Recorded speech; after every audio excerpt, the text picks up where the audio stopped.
नमस्कार, मैं प्रांशी राठौर और आप देख रहे हैं नेक्स्ट 9 न्यूज। महाराष्ट्र के सियासी संकट पर हर किसी की नजरें टिकी हुई हैं। हर कोई यही जानना चाहता है कि आखिरकार आने वाले समय में साल 2024 में महाराष्ट्र में जब विधानसभा चुनाव होंगे, आखिरकार इन विधानसभा चुनाव में जीत किसकी होगी, भारतीय जनता पार्टी और शिंदे गुट के गठबंधन की या फिर महाविकास आघाड़ी गठबंधन की। खैर, ये वक्त के साथ साथ ही पता चलेगा। फिलहाल देखा जाए तो शिवसेना के 16 विधायकों की अयोग्यता पर सुनवाई सुप्रीम कोर्ट में जारी है। सुप्रीम कोर्ट में सुनवाई का आज तीसरा दिन है। मालूम हो 17 फरवरी के दिन चुनाव आयोग ने शिवसेना पार्टी का नाम और चुनाव चिन्ह एकनाथ शिंदे के हवाले कर दिया और अब मौजूदा मुख्यमंत्री एकनाथ शिंदे को शिवसेना का नया अध्यक्ष चुन लिया गया है। राष्ट्रीय कार्यकारिणी की जो बैठक हुई, उस बैठक में ये अहम फैसला सुनाया गया। लेकिन दूसरी ही तरफ देखा जाए तो सुप्रीम कोर्ट में जहां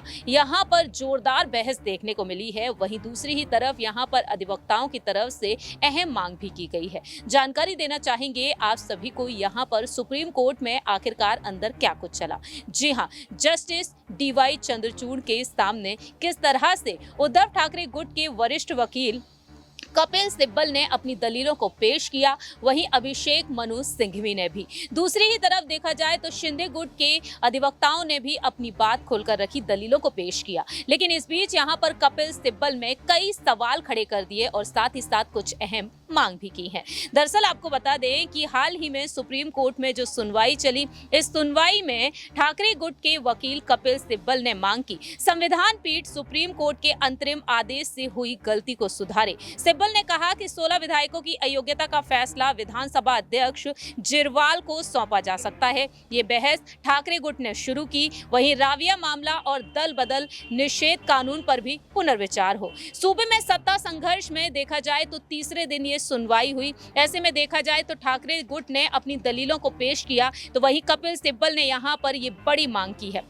ऐसे में यहाँ पर देखा जाए तो पुनः विचार करने की यहाँ पर मांग की गई है। मांग ये की गई कि अरुणाचल प्रदेश में नवाब रेविया मामले दल बदल निषेध अधिनियम पर 7 न्यायाधीशों की पीठ के समक्ष पुनर्विचार किया जाए। शिंदे गुट की तरफ से भी ये मांगे रखी गई हैं। दूसरी ही तरफ देखा जाए तो कपिल सिब्बल यहाँ पर सुप्रीम कोर्ट में तमाम सवाल खड़े करते हुए भी नजर आए हैं। फिलहाल देखा जाए तो 39 विधायकों ने जो बगावत की एकनाथ शिंदे के साथ मिलकर बीते साल जून के महीने में उद्धव ठाकरे के साथ। ऐसे में देखा जाए तो ठाकरे गुट की तरफ से कपिल सिब्बल का यही दावा रहा कि बहुमत यहां पर देखा जाए शिंदे के पास बेशक है, लेकिन असली शिव सैनिक उद्धव ठाकरे का गुट ही कहलाएगा। दूसरी ही तरफ चुनाव आयोग की भूमिका पर भी कपिल सिब्बल ने एक वक्त सवाल उठाए। चुनाव आयोग ने यहां पर जो फैसला सुनाया, उस फैसले से यहां पर उद्धव ठाकरे का गुट बिल्कुल भी खुश नहीं है। सिब्बल का कहना है कि उनके पास पार्टी और चुनाव चिन्ह तक नहीं है, जैसा कि आयोग ने तय किया है। वहीं ऐसे में देखा जाए कार्यकारिणी समिति की जो बैठक हुई, उस बैठक में भी यहां पर अहम फैसले लिए गए हैं।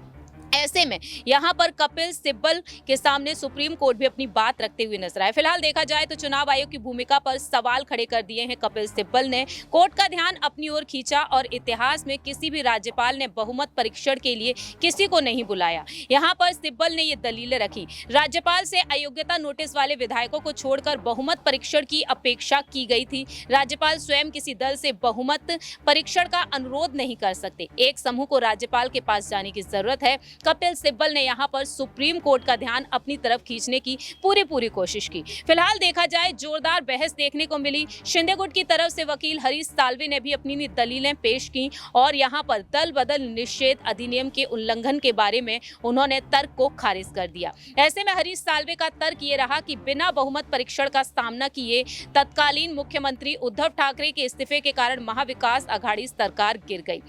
यहां पर देखा जाए तो फिलहाल दोनों ही गुटों की तरफ से जोरदार बहस देखने को मिल रही है। देखना ये दिलचस्प होगा कि शिवसेना की तरफ से क्या वाकई में यहां पर देखा जाए शिवसेना जो चुनाव चिन्ह, शिवसेना पार्टी का नाम और चुनाव चिन्ह क्या वाकई में कपिल सिब्बल उद्धव ठाकरे को वापस दिला पाएंगे या फिर नहीं, ये वक्त के साथ साथ ही पता चलेगा। फिलहाल देखा जाए सुप्रीम कोर्ट में 16 विधायकों की अयोग्यता पर सुनवाई जारी है और इन 16 विधायकों में एकनाथ शिंदे का नाम भी शामिल है। लेकिन आपकी क्या कुछ राय प्रतिक्रिया है, ये आप बता सकते हैं कॉमेंट सेक्शन में। तब तक के लिए आप देखते रहिए नेक्स्ट 9 न्यूज।